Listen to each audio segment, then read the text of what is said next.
أنا أقول بيننا وبينكم السلف بيننا وبينكم الكتب. Il y a une chose très importante à connaître pour ne pas s'égarer et tomber dans le takfir. Sache, Akhan al-Fadil, qu'el mualat, l'alliance envers les mécréants, se divise en deux catégories, et qu'une seule de ces deux catégories fait sortir de l'islam. Voilà pourquoi il est impératif de distinguer entre les deux. La première catégorie de mualat envers les kuffars, c'est celle que les savants appellent at-tawalli. At-tawalli, c'est le fait d'aimer les mécréants pour leur religion, ou de soutenir le mécréant contre le musulman avec l'intention que la mécréance s'impose sur l'islam. Ceci est de la mécréance majeure. Tandis que la deuxième catégorie de mualat envers les mécréants, c'est le fait d'aimer le mécréant mais pour une raison mondaine et non religieuse, ou de soutenir le mécréant contre le musulman dans un but mondain et non religieux. Ceci est un grand péché mais qui n'atteint pas le degré du kufr. Exemple. Aimer un chrétien parce qu'il est chrétien. C'est une alliance qui rend mécréant, qu'on appelle aussi at-tawalli.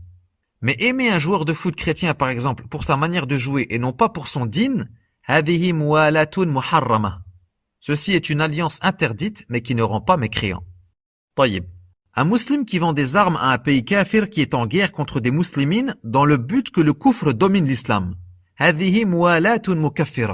C'est une alliance qui rend mécréant. Mais un musulman qui vend des armes à un pays kafir qui est en guerre contre des muslimines, mais juste par appât du gain pour gagner de l'argent,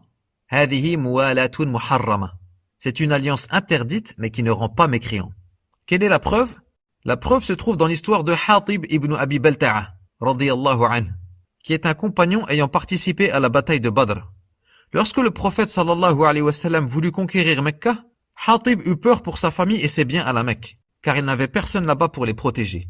Il écrivit alors une lettre destinée à Quraysh dans laquelle il les informa du plan du messager d'Allah sallallahu alayhi wa sallam. Et il confia cette lettre à une vieille femme afin qu'elle parte avec à Mecca. Mais Allah Ta'ala informa son prophète de ce qu'avait fait Hatib. Il envoya donc Ali ibn Abi Talib accompagné d'Az-Zubayr et d'Al-Miqdad radiyallahu anhum rattraper cette femme à tel endroit et de récupérer la lettre qu'elle possède. Et effectivement, ils trouvèrent la femme là où le messager d'Allah sallallahu alayhi wa sallam le leur avait dit et lui demandèrent la lettre. Mais elle nia. Ils la menacèrent alors de lui retirer ses habits et voyant leur détermination, elle finit par sortir la lettre. Ils l'apportèrent donc au prophète sallallahu alayhi wa sallam qui convoqua Hatib.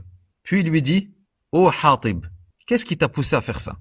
Il répondit « Ô messager d'Allah, par Allah je suis croyant en Allah et en son messager, et je n'ai pas changé. Mais je n'avais personne pour protéger ma famille et mes biens à Mecca. Et je n'ai pas fait cela par mécréance, ni par apostasie, ni par agrément du kufr après l'islam.